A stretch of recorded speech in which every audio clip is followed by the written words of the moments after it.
Chapter 4. Delta Beta Alphas.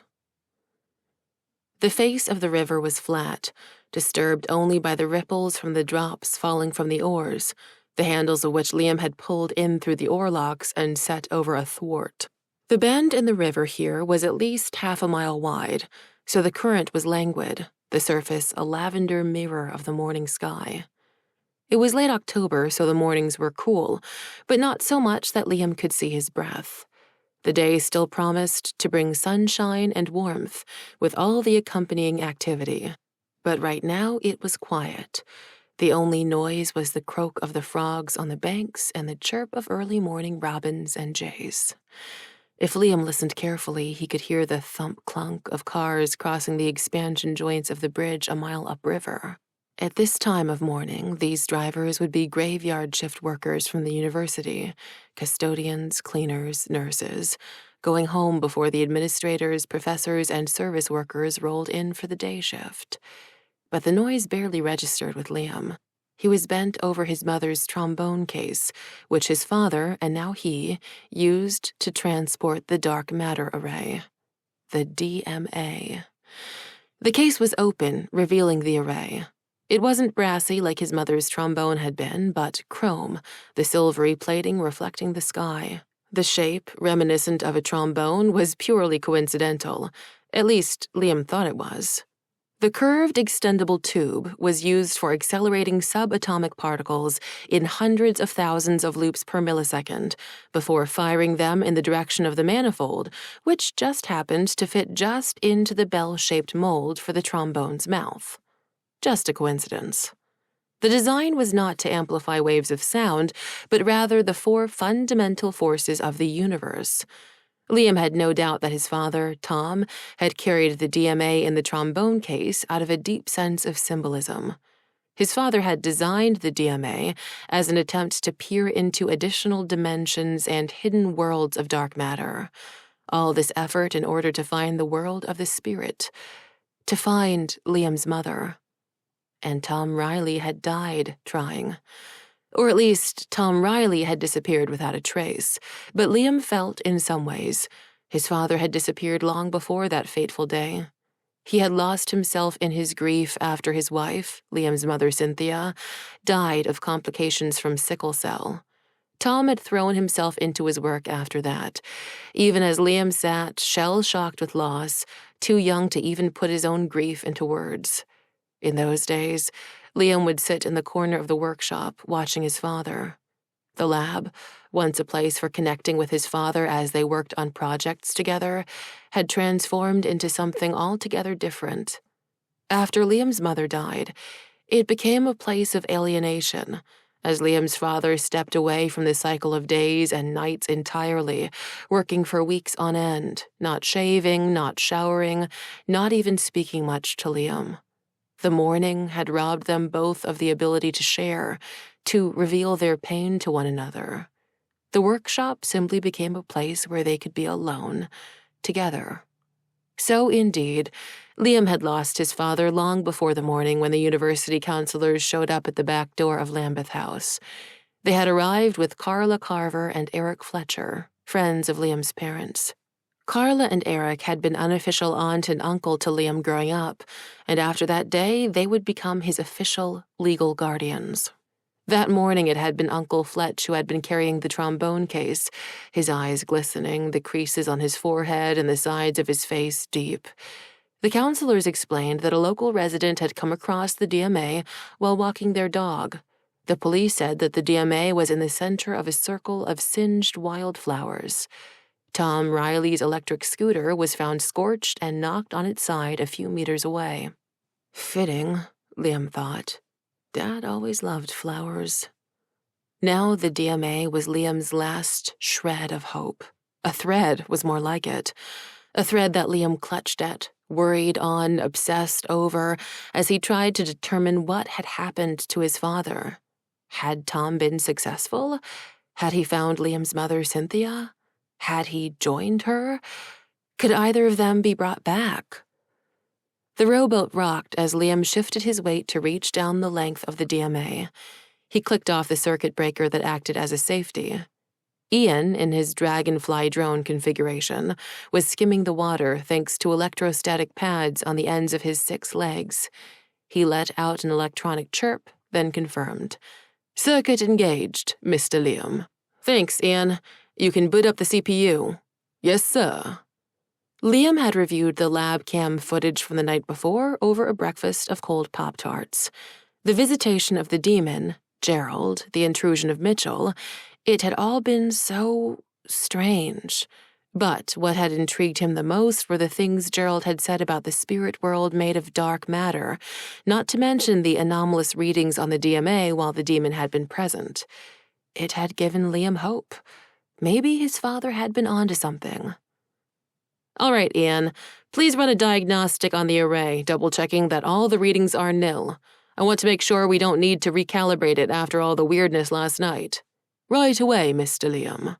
We should be far enough away from any sources of interference here." "Except for me," Ian said, flexing his legs to skim closer to the bow of the boat. His wings snapped into motion, becoming a blur as he lifted off the water to settle on the bow of the boat. If Liam squinted, he could be fooled into thinking the little mechanical dragonfly was an actual dragonfly, just of very healthy proportions.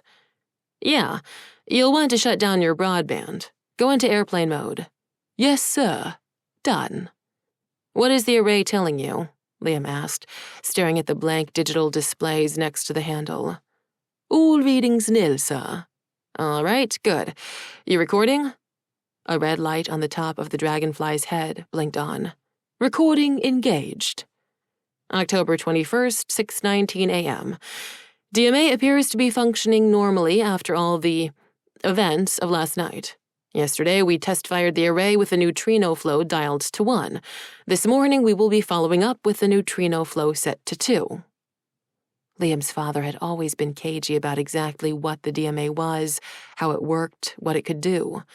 Liam had been very wary of it after his father's disappearance, of course, but as weeks of loneliness had turned into months and crept up into years, the DMA was the only thing left, the only clue as to what had happened to Tom Riley. When Liam had reopened the case for the first time since his father was last seen, its batteries were dead, the readouts blank. Any notes his father had brought with him had been incinerated in whatever heat envelope had singed the wildflowers and scooter. Even so, one dried-out wildflower had dropped from the array's tubing as Liam lifted it up and out of the case. He also noticed then that the dial for controlling the flow of neutrinos was clicked into its highest setting, 11. He knew 11 was not a "This is Spinal Tap" reference, although his father had loved that mockumentary and had made Liam watch it. If nothing else, the Stonehenge scene had convinced Liam of the importance of using correct units of measurement. No, this 11 on the DMA corresponded to the 11 theoretical dimensions of supersymmetry. Liam's father had been much more than a groundskeeper. Like Liam's mother, his father had been a scientist. Self-taught, but a scientist nonetheless. And it had been all Liam had ever wanted, to follow in their footsteps, to make them proud. Maybe that meant finishing his father's work. Whatever it was. But Liam would work up slowly to 11, taking meticulous notes and trying to avoid his father's fate. "Power cells at 100%. Initiating quantum field generator," Liam said for the recording. He flicked a switch on the side panel of the DMA. This switch was well out of reach from the trigger, so it could not be flipped in the same motion by accident. The array let out a slight hum, which increased in frequency into a high-pitched whine before moving out of the range of human hearing. Liam knew that, although invisible to him, the DMA was folding a series of fields, electromagnetic for certain, but others as well, as it bent space-time. He suspected his father had found a way to understand quantum gravity, uniting the physics of the very small, governed by quantum mechanics, and the very large, governed by classical Einstein-Newtonian physics. But Tom had disappeared before he could explain how. So Liam followed, reconstructing Tom Riley's final experiment, one turn of the dial at a time. The array was set across the aft thwart. Liam placed his hand on the handle, his finger on the trigger, taking a moment to ensure that the boat, and thus the business end of the manifold, was pointed away from any populated areas. He took in a deep breath. Here goes. He pulled the trigger. As he held it down, 2 of the 11 digital displays flashed, the first maxing out at .999, followed by the second doing the same. The others still read 000. Interestingly enough, the 5th set came to life, but the numbers generated on it swung between negative and positive values, not settling in any one direction. "Ian, you picking up the values on the 5th readout there?" "Yes, sir." There wasn't much more to say, as Liam had no idea what this newest development could mean. In the first experiments, the 5th readout had remained blank. He leaned in close to the array, moving his ear next to the mouth of the manifold. "I can hear a bit of a sizzle." "Negatively charged ions colliding with positively charged ones at the front of the array," Ian said. The sizzle continued before ending in a pop. The readouts returned back to 0. Liam let go of the trigger. Well, that was an anticlimax. For the span of 3 nanoseconds, there was a burst of beta particles and a fluctuation in the electromagnetic field that was more pronounced than yesterday. "What did it look like?" Liam asked. Ian had cameras and detectors that could see far beyond the visible spectrum. "The usual polarity was in the process of being rearranged along the axis of the array, the fields folded into one another, the shape corresponding to a braid." Now that is interesting. I might have noticed some light from the end of the manifold when it made that popping noise, but it could have just been a reflection from the sunrise. That would suggest we schedule the next test for after sundown. Good point, Ian. Liam checked his watch. The earliest classes would be starting in an hour, and he wanted to sit in on Professor Laughlin's Physics 505. "At least we have a baseline." "Sir, not to interrupt, but I just reactivated my broadband and I'm picking up an object closing in on our position from the east." Liam snapped his head up and squinted. Focused as he had been on the DMA, he had not noticed the 4-seater rowing scull shooting toward them with quick, efficient strokes of its oars. The rowers were coming up fast. Liam was at a disadvantage, staring into the sun. He hoped they would just steer around him, but when Liam heard a voice calling out in a snarky tone, as if the speaker had just told a joke or was in the middle of a wind-up for one, Liam knew he wouldn't be so lucky. Liam set the array down into the trombone case, slamming it shut. He snapped the clasps closed and locked the lid down, just as the lead rower turned in his seat. "Well, if it isn't Liam Riley, the hunchback of Lambeth House." Troy Thurston.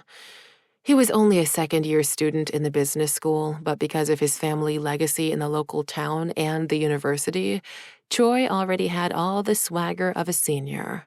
He shared the rowing scull with his Delta Beta Alpha fraternity brothers, Dilworth Stillman, Blaze Cottonwood, and Chad Dorsevich. Without any other verbal cues from Troy, they began to circle Liam and his rowboat. Alone and isolated, Liam was an easy target. Liam's stomach clenched.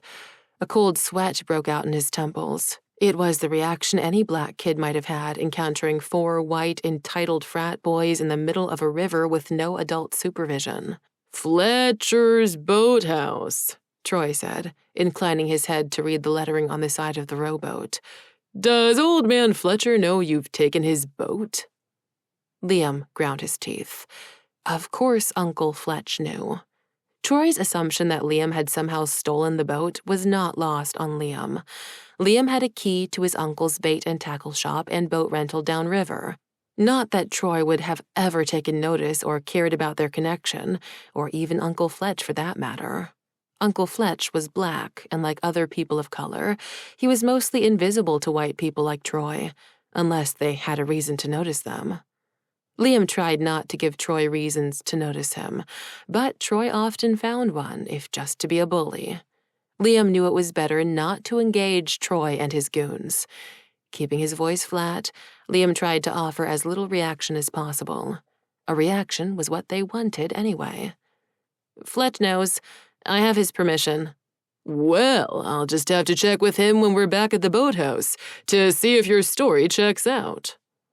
Troy went through life with the assumption that it was his obligation to police black people, mixed-race people, people of color, whenever, wherever he went.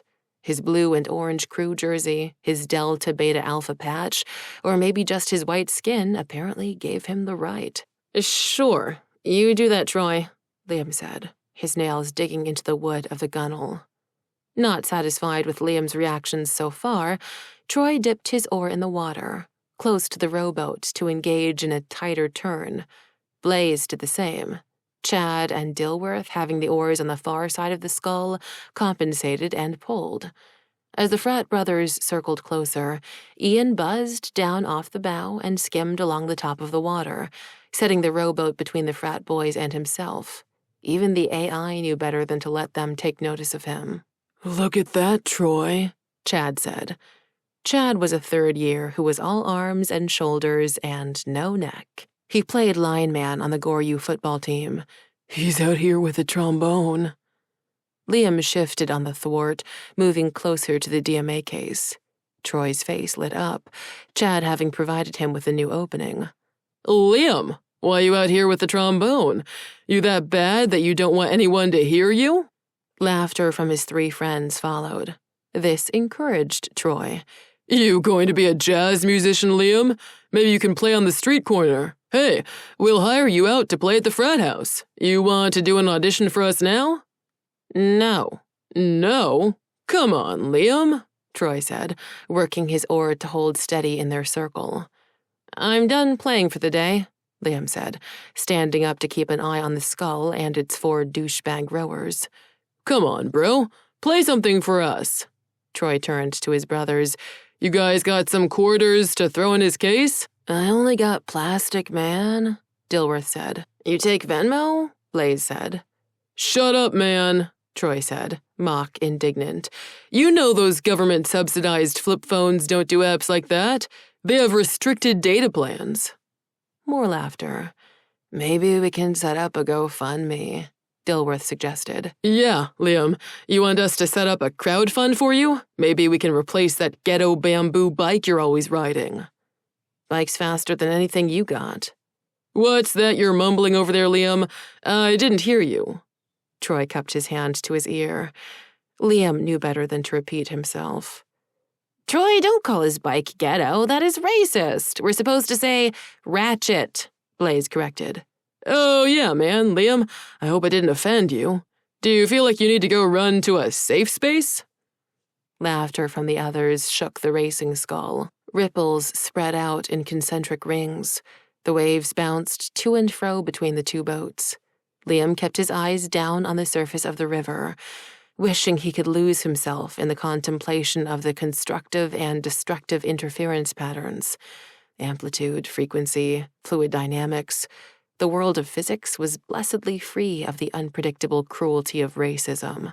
The complexities of wave mechanics were easier for Liam to figure out than the contradictions of trying to survive the social interactions at an American university founded by a signer of the Declaration of Independence who had also owned and fathered illegitimate children among his slaves. Grand Old Republic University, Liam's father used to say, was a microcosm of the country, full of contradiction, denial, and stunted potential. And mentally stunted frat boys, Liam thought. "Don't you all have a keg party or some not-so-secret society function to go to?" Liam said, his restraint wearing thin. "Listen to him," Troy said. "He thinks we have better things to do than make a new friend." Troy put his hand over his heart. His thin jersey stuck to his sweaty pectorals. "Liam, we're just trying to be good neighbors. We thought you looked lonely out here on the river. All alone, all by yourself." "All by myself," Dilworth sang tunelessly. "Go to hell, Troy." "Uh-oh, Liam's angry," Troy said. When Liam realized his error, he swallowed his growing bitterness and resolved to give Troy nothing else. He stared into the crosshatch of ripples, distracting himself with reflections upon flow velocity, double slit experiments, and compression waves. but his thoughts were a jumble, blurred by a growing rage he couldn't suppress. Don't react. Don't react. "Hey, Liam!" Troy called out as he and the others rounded the stern. His voice sounded as if he were straining against the oars of the Skull, but Liam kept his back turned, determined to ignore any further taunts. He wouldn't give Troy the satisfaction of another reaction. "Liam, can you swim?" Liam realized what was happening too late. He turned his head just in time to see the long oar lifted up and coming at his head. Liam ducked forward, keeping his center of gravity low in the rowboat.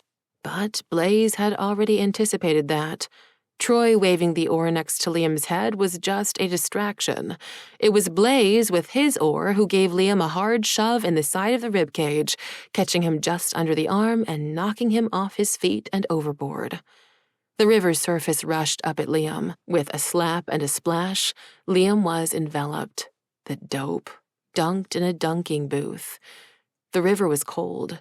The 4 Frat brothers roared in triumph, their arms up in the air, their hands high-fiving. Liam surfaced, cursed, and spat river water. As he bobbed and stroked his way back to the rowboat, the laughter of the other boys was already receding. The Frat boys kept tugging on their oars. The Skull carried them smoothly away to the west, the morning sun hitting them like a spotlight. They coasted on a pathway of light, full of all the glittering promise their futures held for them, deserving or not, but mostly not. "Catch you later, Liam. Glad you can swim." Liam threw an arm over the gunwale and hung off the side of the rowboat, catching his breath. His body was trembling, his teeth chattering, less from cold and more from fury. "Are you all right, Mr. Liam?" Ian asked, skimming out of hiding. "Yeah, I'm fine. The water temperature is 45.6 degrees Fahrenheit. Yep, that feels about right. Considering your body mass index, adjusting for age and cardiovascular fitness, you likely have 1 hour and 27 minutes before you begin to experience the symptoms of hypothermia." "Thanks. That is exactly what I was just wondering," Liam said. He reasoned it was about a 50-50 chance that Ian's empathy pathways were sophisticated enough to detect his sarcasm. He was actually more concerned with the DMA and peeked over the side of the rowboat. He pushed his hair up and blinked water out of his eyes. He sighed with relief when he saw those dated Shepherd Ferry portraits, peeling Obama campaign stickers and close the camps stickers. Yes, we can. Resist. Out of many, one. The trombone case, the DMA, were safe and sound. "Mr. Liam." "Yes, Ian?" "I'm sorry." The apology was more than a mere recitation driven by algorithms. Ian truly felt sorry for him. The AI perceived the situation, anticipated Liam's emotional state, and had responded just as an empathic friend might. "Those empathy processors are really working." "Yes, sir. Indeed they are." "Too bad we can't install some in those Frat boys," Liam said, moving hand over hand to the stern. With a few careful kicks, he slipped back over the side of the boat and threw himself on the bottom. He put a hand over the trombone case while he waited for the rowboat to settle from the rocking. "Yes, sir," Ian said.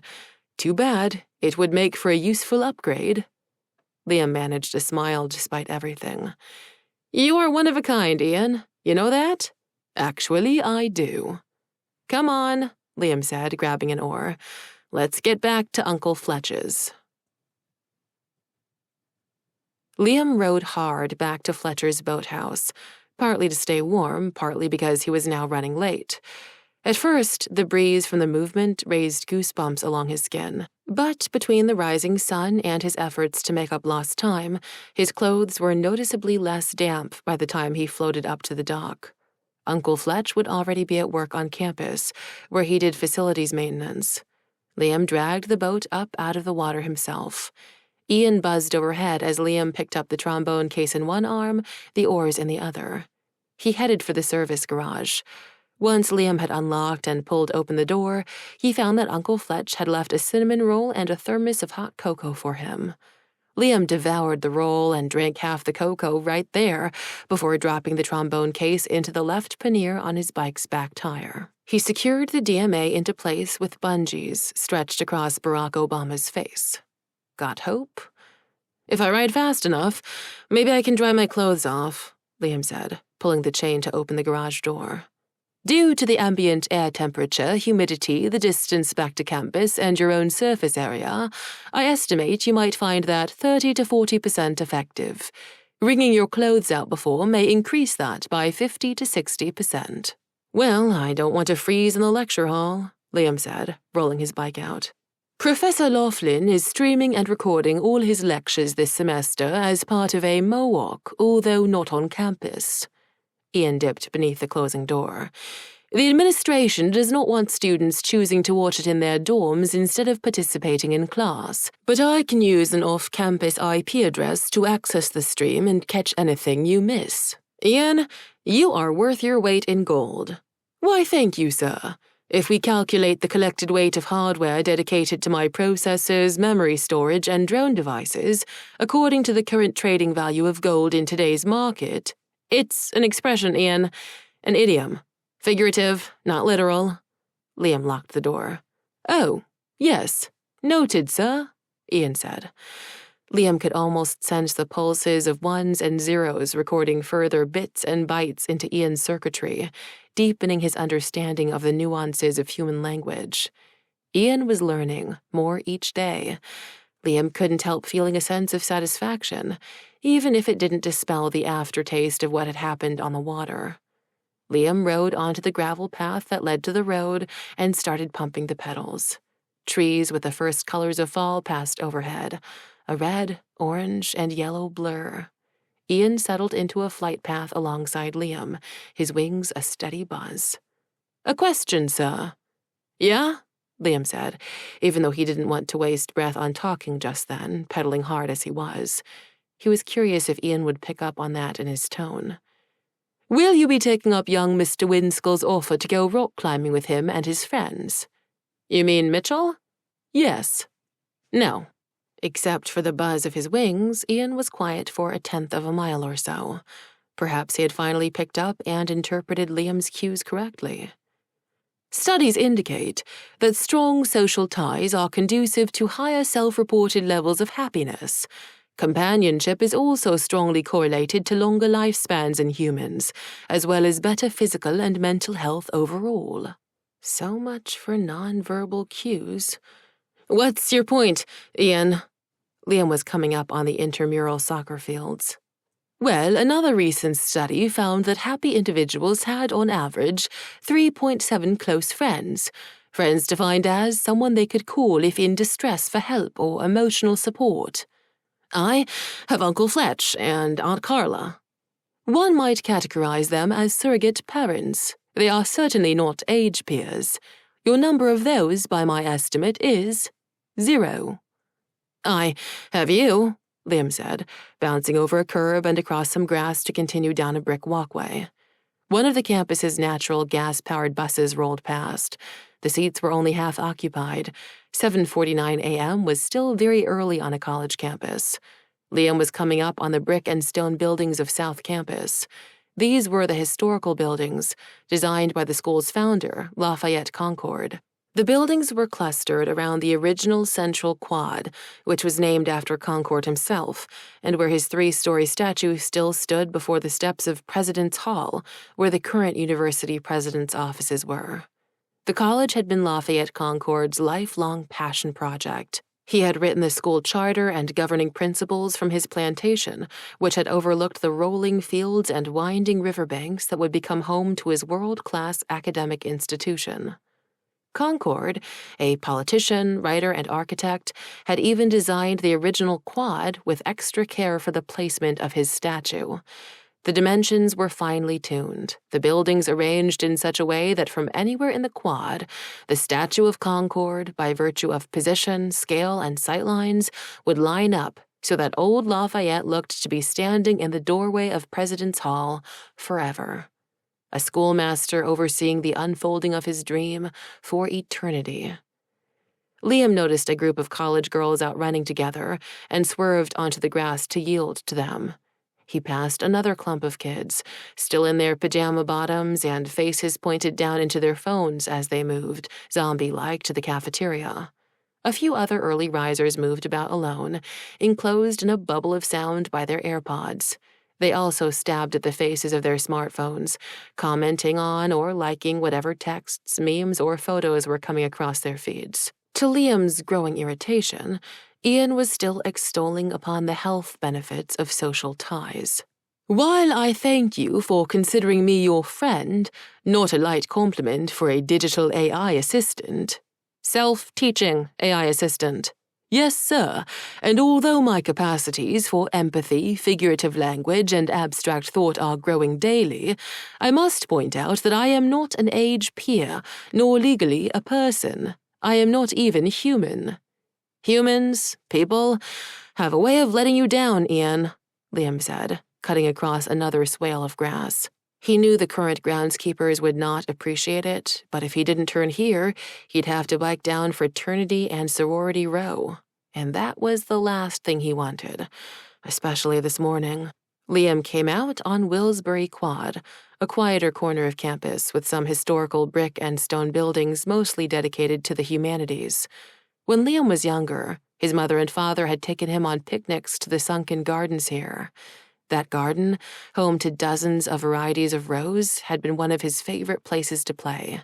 Until, that is, his father had shown him Observatory Hill, which had quickly become Liam's new favorite.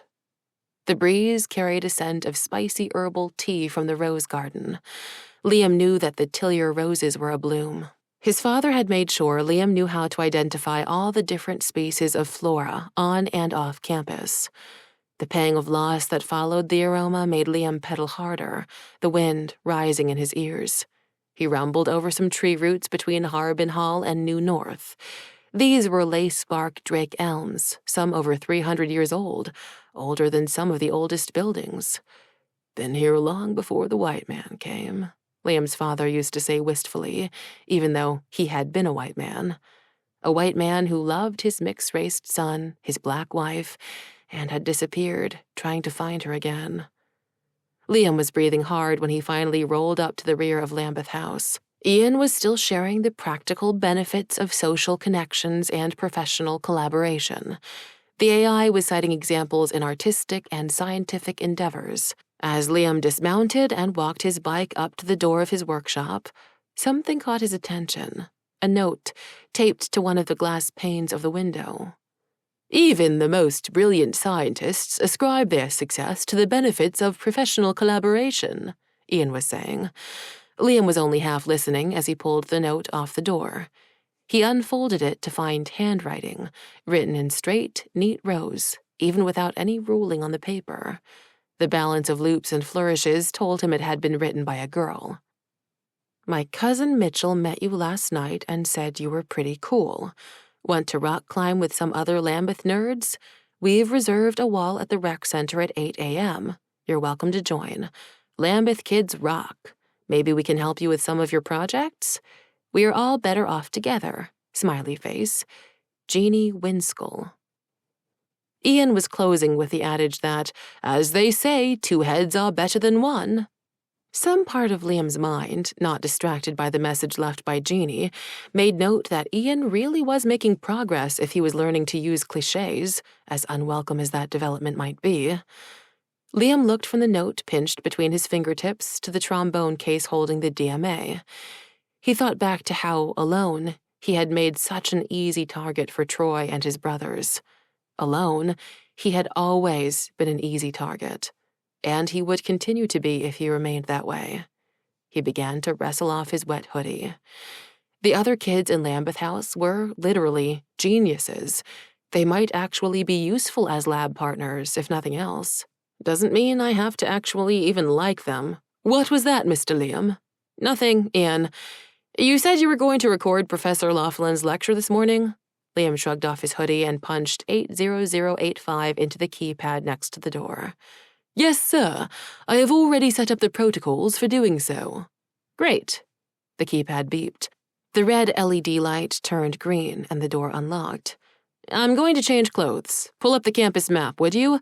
I'll need you to lead me over to the rec center once I'm dried off. Chapter 5. Phobo. Liam parked his bike next to the rack outside McSmiley's campus recreation center. He didn't need to bother with a lock. Liam had installed a remote sensing security system that Ian operated for him through his phone. The bamboo bike frame looked wildly out of place next to the Treks, Specialized, and Cannondales that belonged to other students. Their frames were suspiciously clean. Most of the models were worth more than $2,000, some $3,000, and it was clear they weren't ridden very often. What a waste. McSmiley's was a 5-story-high glass and steel edifice. It reminded Liam more of an airport terminal than a gym.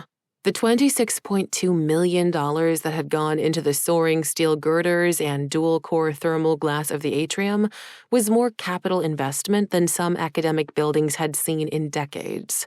The gym was placed close to the main quad, so prospective students and their parents would see McSmiley on campus tours. Their undergrad tour guides would yammer on about the swimming pools, indoor track, weight rooms, and various fitness classes, from aerial yoga to capoeira. Liam noted the other students passing in and out of the glass doors of McSmiley. Their clothes, shoes, and accompanying gym bags and water bottles were all brightly colored and branded. He considered his own outfit, a biking jersey paired with sweatpants. His own sneakers had holes in them and were still squishy with river water. He was grateful there was no dress code to get inside the gym.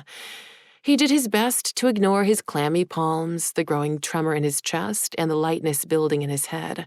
He pressed forward, moving from the bike rack to the gym entrance.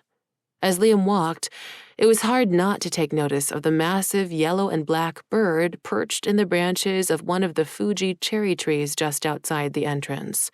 The bird was clearly a non-native species. Liam wondered if it had escaped from a zoo or someone's private collection. Even though it looked like a formidable bird of prey, the robins, starlings, and sparrows chattered, undisturbed in the adjacent branches. It was like they were accustomed to its presence. As far as they were concerned, this giant bird of prey was just another ordinary part of the fauna. Liam would have preferred to remain outside, studying this out-of-place bird. He would work with Ian to determine its species. The AI could scour local bird-watching websites for sightings and internal zoo databases for any reports of missing exotic birds. But not this morning. This morning, he had another objective. He yanked hard on the glass door of the entrance. Being social was already cutting down on opportunities to learn. As a final kicker, the weird bird of prey trained a sharp eye on Liam as he passed through the doors, following him with the intelligent eye of a predator. It's like it's studying me. Liam hoped it might still be there when he returned. To put the odds in his favor, he aimed to socialize no longer than necessary. He didn't need to make friends, just lab partners. But how long that would take, he wasn't sure. This socializing thing was still so new to him. As the door closed behind him, Liam had to jump to the side as an upperclassman in a sleeveless muscle shirt pushed past. He was talking into his hand where his phone was on speaker. In his other hand, he carried a gallon milk jug full of water. No sooner had Liam sidestepped him than a feminine voice called out from behind him in sharp tones. "Excuse me." "Oh, sorry," Liam said as the girl darted around him. She let out an exasperated sigh in his direction just to let him know how annoyed she was. Liam wasn't even sure she heard his apology as she was wearing earbuds. Her pink yoga mat bounced on her back in a sling as she ran to her yoga class. When Liam spied 3 Delta boys moving toward him, he instinctively scurried away, head down, eyes staring at the floor. One frat brother was on his phone, while 2 others were exchanging a protein powder drink between them. Fortunately, they didn't seem to take notice of Liam. When Liam had finally cleared away from the front entrance, he took a look around. The atrium was filled with the ambient sound of socializing students, up-tempo music filtering out of exercise classes, and the drone of a powerful HVAC system. The air smelled faintly of pine, chlorine, and bleach, instead of sweat, mold, or mildew. He felt accomplishment and trespass in equal measure. Everyone knew exactly where they were going, but looking around at the many hallways and stairwells, it wasn't clear to Liam where the climbing walls were located. A check-in desk dominated the center of the room, much like an information desk in a busy airport terminal, reinforcing Liam's earlier impression. He made his way to it. The desk had positions all around it for student workers wearing orange and blue polo shirts. 2 adjacent positions were open, with lines stretching out from them. Liam took his place in the line that was a person shorter, surprised by the relief he felt. At least standing there, he looked like he was someone who knew what he was doing and where he was going. He stepped forward, gratified that the line was moving quickly enough that he needn't pull out his phone to pass the time. He never liked doing that anyway. Not that his phone wasn't interesting. Liam was willing to bet that with Ian and his array of subroutines, scans, and applications, his phone was 1,000 times more interesting than any other student's phone on campus. But staring at one's phone was something everyone else did as a nervous habit, and Liam hated doing what everyone else did, as a matter of principle. Taking some pride in not being another mindless member of the herd, Liam couldn't help but notice the one other student in line who was not looking at her phone. She was dressed in loose-fitting lime green trousers and a matching long-sleeved top. It was styled with what looked like an African print with purple and yellow triangles. Her backpack was canary yellow, but what was more notable were the sets of nunchucks, sais, and tonfas strapped to it. Liam could also see a Monriki chain coiled in the mesh pocket. These were ninjutsu weapons. The student even had a long bow staff made of a strange bluish wood. The bow sat snug in a sheath, but Liam could see the adinkras and runes carved into its length.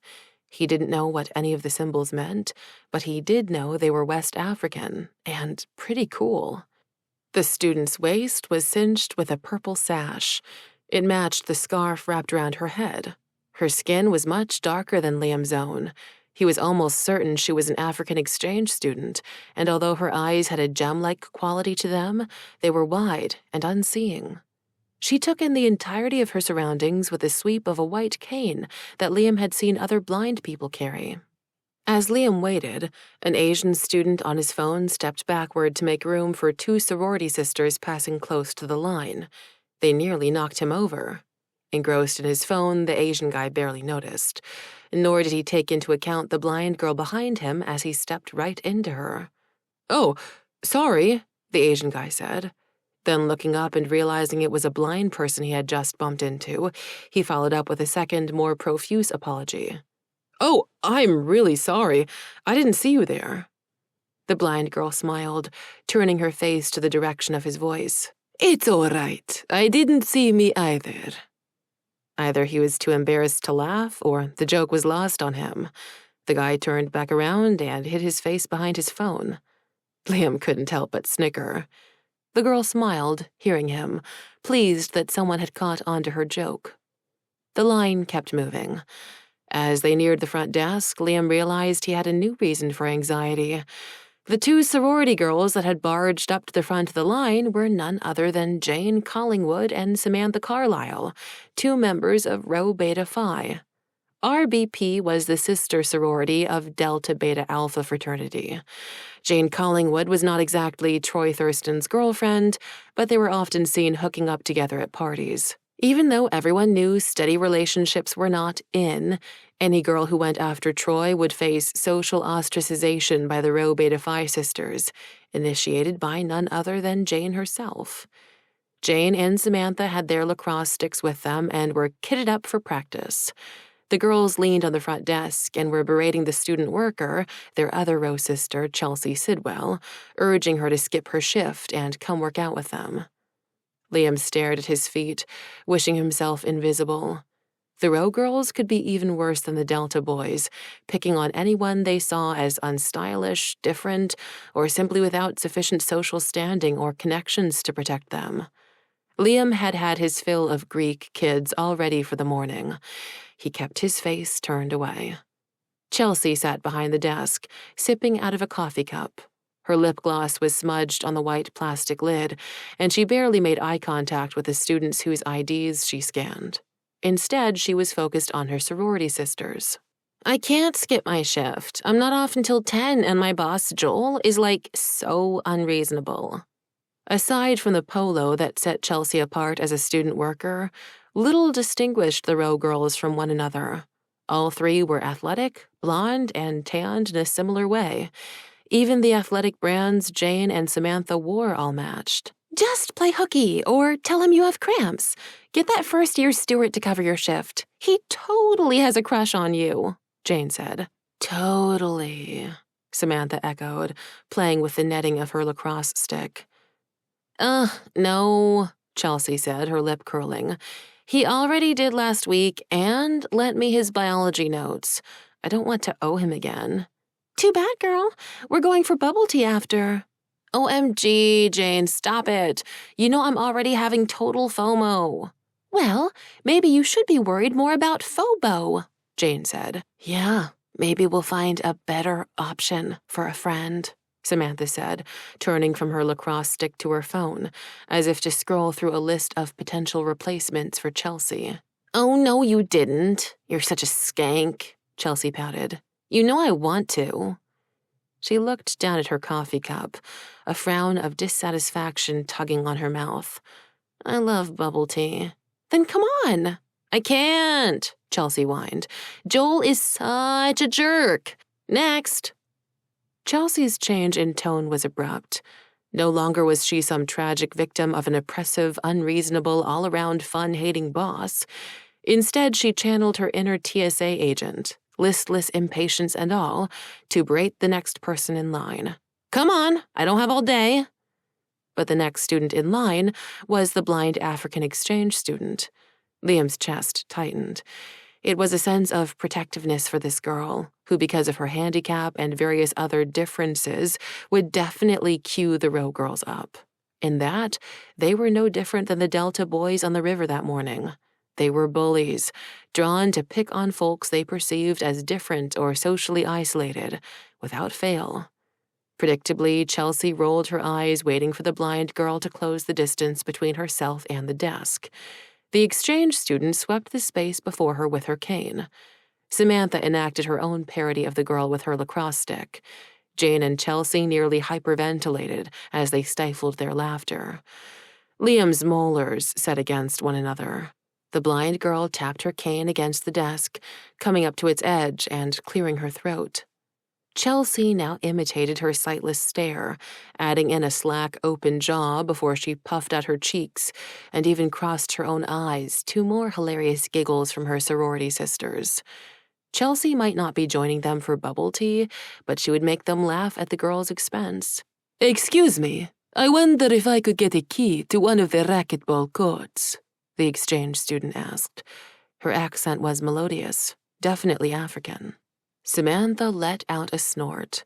Jane waved for her to cut it short. All three girls leaned forward, curious as to what a blind girl wanted to do on a racquetball court. I'm sorry, they're all reserved, Chelsea said without even looking at the screen in front of her. She did her best approximation of a professional, but came off curt and dismissive. Oh, I reserved one, under the name Esmeralda Gishiru. Chelsea tapped the keyboard a few times, her eyes shifting sideways to the flat screen. Oh, well, I guess you have. But, well, you see. Chelsea stifled a laugh. Jane and Samantha's faces shaded to an even deeper red. Their lacrosse sticks clacked into each other as they covered their mouths to hold in their laughter. You see, those are for people playing racquetball, which you, well, are you playing racquetball? No, but I use the space to practice, Esmeralda said, tapping the top end of her staff to the handles of her tonfas. Are those for, tribal dancing? Chelsea asked. Liam expected a sharper retort than what the girl named Esmeralda offered. Something like that. You sure you don't want special ed? Jane finally interrupted. Her voice was loud, and she had moved well within Esmeralda's personal space. Esmeralda wasn't startled by Jane's sudden proximity. Special ed? she asked, her tone nothing but polite. Is Ed an instructor? Why is he so special? She's an exchange student, Samantha announced from behind Jane as if it explained everything. English is not her first language, Jane. Chelsea shifted her tone to that of a teacher speaking to a particularly slow student. There is special education in the next building over. Chelsea drew out each word and raised her voice as if that was the key to helping a person with special needs to understand. But the shift perplexed Esmeralda, who now leaned over in Liam's direction. Somehow she had known exactly where he was even as he had moved up in line. In a low whisper, Esmeralda asked him, Excuse me, this student behind the desk, is she mentally delayed or has she suffered a stroke? I wish she had that excuse, Liam said. Excuse me? Who are you calling delayed? Chelsea asked, her voice sharp. I'm very sorry. I was confused by how you sounded, Esmeralda said, turning back to Chelsea. They were rescued by the arrival of Chelsea's supervisor, the unreasonable and fun-hating Joel. Joel was a middle-aged man with a touchpad, a beard, and a paunch pushing on his polo shirt that indicated he didn't make much use of the available fitness facilities. A heavy key ring jostled on his belt, and although he was occupied by a conversation on his earpiece, his presence alone was enough for Chelsea to straighten up in her seat, reach under the desk, and slap down a key to the racquetball court. She slid it across the desk. Her face was poison. Liam guessed the noise of the key grinding on the counter was enough for Esmeralda to locate it. She reached out with startling accuracy and picked it up. Joel's appearance had silenced Jane and Samantha. Mostly, although Samantha could not refrain from muttering a not-so-subtle, "Bitch." Esmeralda stuck the key into her pocket. With her opposite hand, instead of reaching out with her cane, Esmeralda swung the cane up at an angle over her shoulder. Liam thought if she wasn't going to use the cane, she might need help finding the racquetball courts. He decided to give up his place in line to step forward and ask Esmeralda, "You want help finding the courts?" At the sound of Liam's offer, Esmeralda made an abrupt turn. The rotation of her shoulders sent the end of her cane swinging in a wide arc. It whacked Samantha square in the side of the head. "Ow! Hey, watch it!" Esmeralda let out a loud, "Oh, sorry." She tried to respond to the outburst by adjusting her cane, only to strike Jane in the face next. "What the?" Jane stumbled backward with a curse, forgot the desk was there, lost balance, and nearly tripped over her own feet. "Oh, no, I'm so sorry," Esmeralda repeated at the sound of Jane shuffling. The end of the cane whipped around in another arc as she overcompensated again. This time the tip crossed over the desk, just right, to connect with Chelsea's coffee cup. It spilled into Chelsea's lap. Chelsea let out a shriek as the lid came off and the hot contents pooled on her thighs. Oh my god, ow, ow, ow! Joel pressed his earpiece to cancel his call and snapped in a short voice, "Chelsea, what the hell is with all the drama?" Esmeralda came alongside Liam, answering his earlier question. "I'm quite all right," she said, smiling, "but thank you for your offer." "You sure?"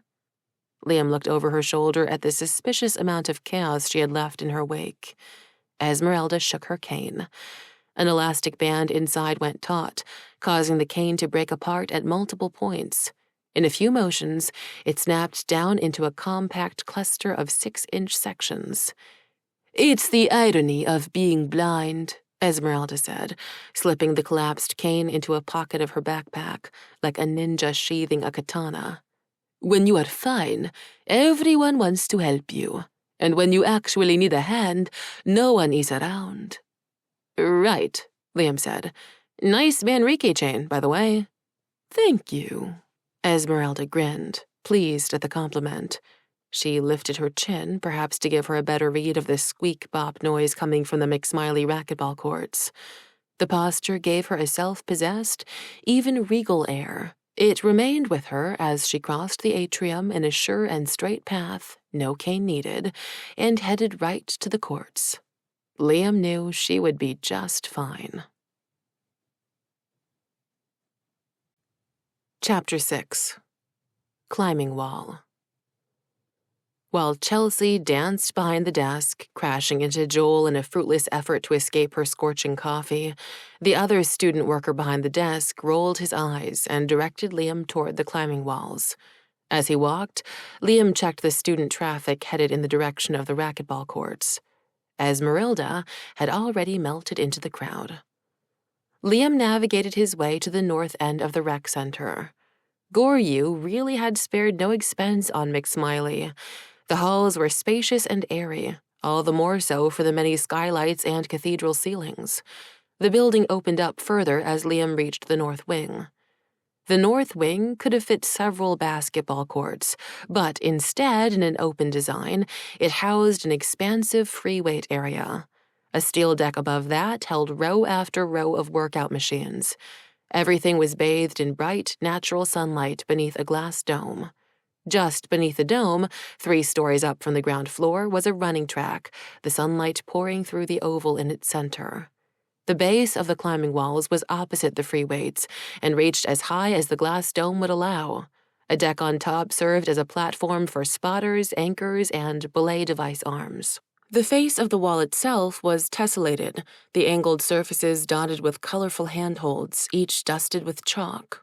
It made the wall look like a representation of some otherwise impossible geometric shape, as if part of some avant-garde art installation. His neck cramping from straining upward, Liam felt like a country bumpkin visiting the city and seeing skyscrapers for the first time. He didn't even notice Mitchell run up to him. "Hey, Liam, you came!" Liam jumped, startled by Mitchell's sudden arrival. Mitchell looked especially scrawny, his lanky, chicken-bone frame all too pale and all too undersized for the athletic muscle shirt he was wearing. But Mitchell displayed no hint of self-consciousness. By contrast, it took all of Liam's restraint not to grab an extra shirt, sweaty or not, and tell Mitchell to cover up. Skinny and awkward as Mitchell was, some musclehead jock was bound to make him a target of ridicule. Liam knew from experience it was just a matter of time. Liam was nervous for Mitchell. He even felt sorry for the kid. He was certain Mitchell's naivete was born of supreme nerdiness, inexperience, or both. Liam knew college life, and life in general, were going to be hard for Mitchell. But none of that was on Mitchell's mind as he bounced from foot to foot. "You ever climb a wall before, Liam?" "Yeah, no, not indoors. But it does kind of look cool. Come on, I'll show you. Jeannie and Jax are right over here." Liam followed Mitchell past the other pairs of student climbers and belayers. They were all new faces to him, each and every one. He had no clue who among them might be Jeannie or Jax. Liam noted that, like in all other areas of the gym, there appeared to be an unstated dress code. Here, sleeveless tank tops and tight-fitting vests looked to be the norm, with stretch pants and even specialized climbing shoes, not to mention the harnesses with leg loops and belts that everyone, including Mitchell, was wearing. Liam was definitely not fitting in, with his bike jersey, sweatpants, and holey shoes. Whatever. Liam inwardly shrugged. Style seemed so exhausting to keep up with. But despite his efforts at nonchalance, Liam felt out of place. Even worse, he heard familiar laughter carrying over the bang and clank of dumbbells in the free weight area.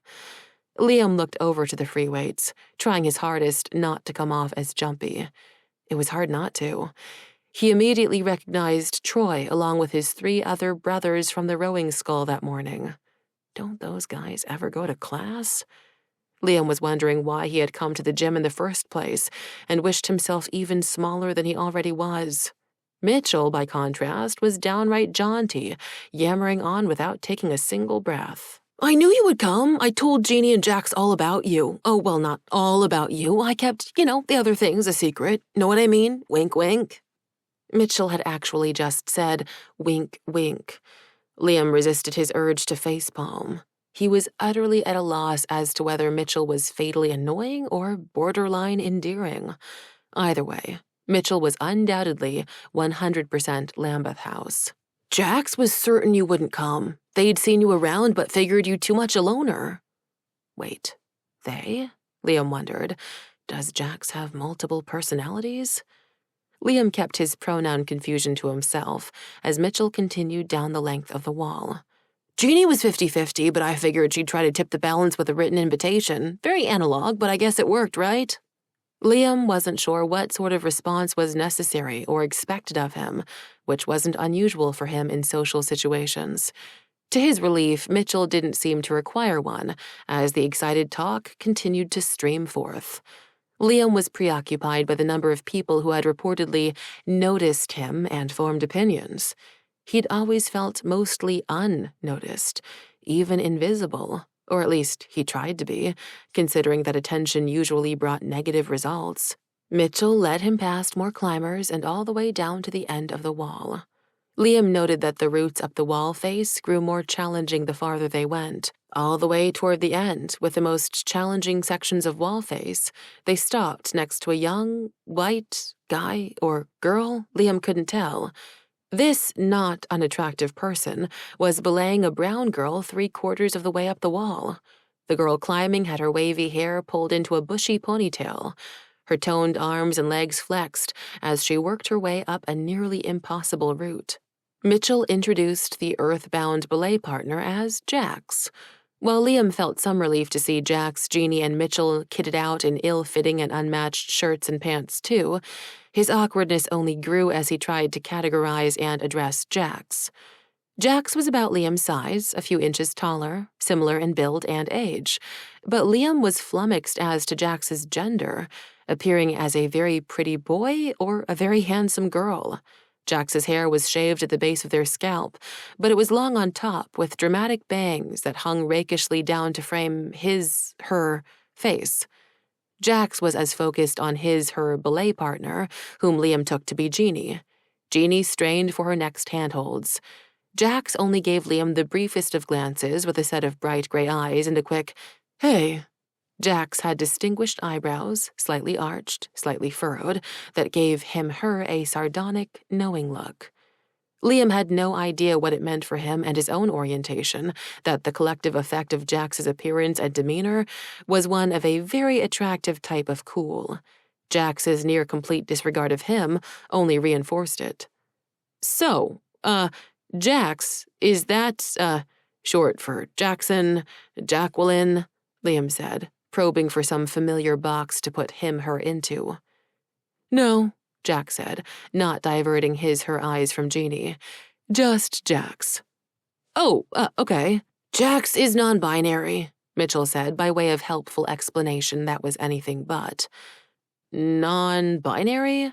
Liam repeated, his mind going to computer code. They, Mitchell said, emphasizing Jax's non-gendered pronoun Liam had earlier taken for a plural, don't identify with either gender. Oh, yeah, that's cool, yeah, Liam said, moving his hands to back pockets, only to realize there were no back pockets on this pair of pants. He shifted to put his hands in his front pockets instead, only to decide that didn't look cool, so he tried to shift them to his hips. A smirk formed on Jax's face. Was it disdain? Amusement? Both? Some vibration in the rope drew their attention upward to Jeannie. Come on, Jeannie, you got this, Jax called out to her. Jeannie stretched for a handhold just at the edge of her reach, her face coming into view. Liam felt a new trilling in his chest, nervousness building upon nervousness. Wow, Mitchell hangs out with really good-looking people. Like Jax, Jeannie was beautiful, and Liam now knew he could categorize his racing pulse into a more familiar type of attraction, one that didn't force him to reconsider his sexual orientation, which probably would have been a bit too much to deal with on a day already filled with microaggressions and social firsts. As Jeannie reached out a chalk-covered hand for a red handhold, she let out a low growl of effort. Liam found himself holding his breath. It was hard not to root for her as her fingertips brushed the cross-hatched edge of the next hold. Jeannie was on the brink of grasping it when the balance of weight, friction, and leverage shifted by a degree and she slipped free of her 3 other points of contact on the wall. Jax compensated, tracking forward. They took on Jeannie's weight. Jax belayed her down the wall face like an expert. Limp, her limbs hanging loose, Jeannie twirled in a circle. She let out a long sigh that pushed the bangs out of her face. Her hair was wavy and wild, like Liam's. The brief clearing gave Jeannie a fresh view of Liam, the newcomer in their midst. "Hey," Jeannie smiled before twisting around again. She waited until her momentum brought her around a full 360 degrees. She smiled again, now even closer, just a few feet off the ground. "You must be Liam."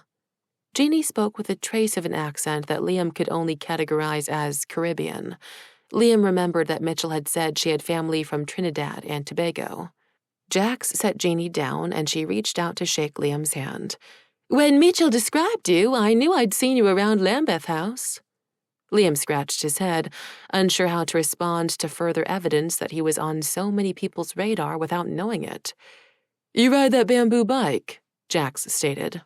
"Yeah, I do," Liam said, a bit relieved to have a yes-no statement he knew how to respond to, even if he felt a bit of defensiveness. The bike often earned him some derision. People didn't realize bamboo, in the right configuration, was stronger and lighter than steel. Liam got tired of explaining that.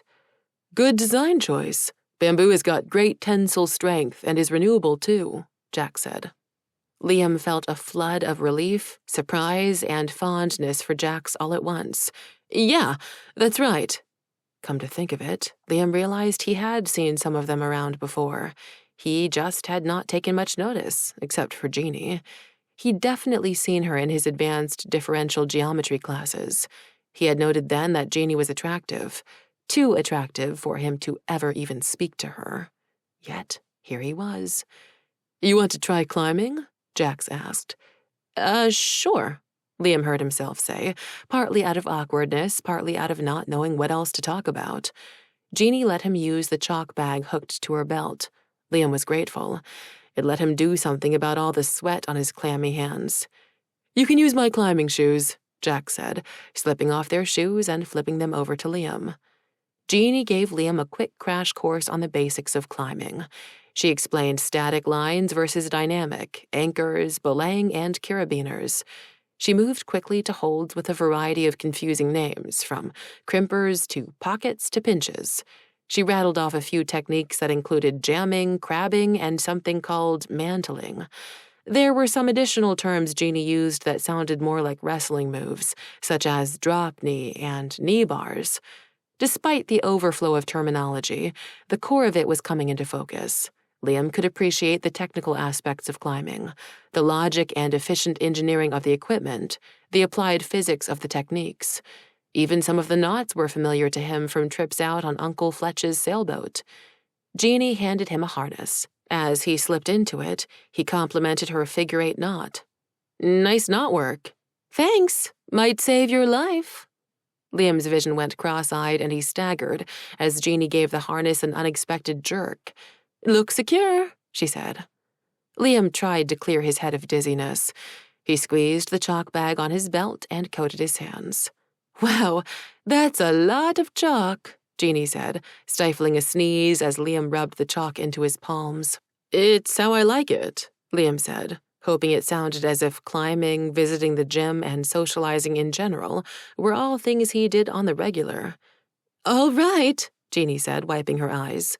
Liam took a bit more chalk for good measure, and just to do something with his hands. "You ready?" Jax asked from the end of the belay line. Yeah, Liam said, clapping his hands. He was immediately blinded by a cloud of chalk gusting into his face. He stifled his own sneeze and wiped his eyes with the back of his wrists. Jeannie looked away to preserve his dignity, or perhaps her own eyes. "I am such a tool." Liam hoped that the cloud enveloping his head would at least hide the rush of blood he could feel as his face flushed with embarrassment. Maybe it would even hide some of the sweat breaking out on his temples. To his surprise, the laughter from Jeannie, Jax, and Mitchell sounded more amused than mocking. "Liam, you are something else," was all Jax said, tearing up a bit. It felt more than a little strange to Liam. People laughing around him, with him, but not at him. That was new. Jeannie was even encouraging. "You want to try one of the beginner routes?" Let me try the one you were on." "You sure? It's kind of advanced." I like a challenge, Liam said. Okay, well. Jeannie didn't finish her sentence as four familiar and unwelcome figures had closed in on them. They had come over from the free weight area. Their shirts were tight and stretched against their bodies. Their muscles were full, rounded globes covered in sheens of sweat. Their laughter was mocking and mean-spirited, and they were the last people Liam wanted to see just then. Well, if it isn't the Goodwill crew, Troy Thurston said.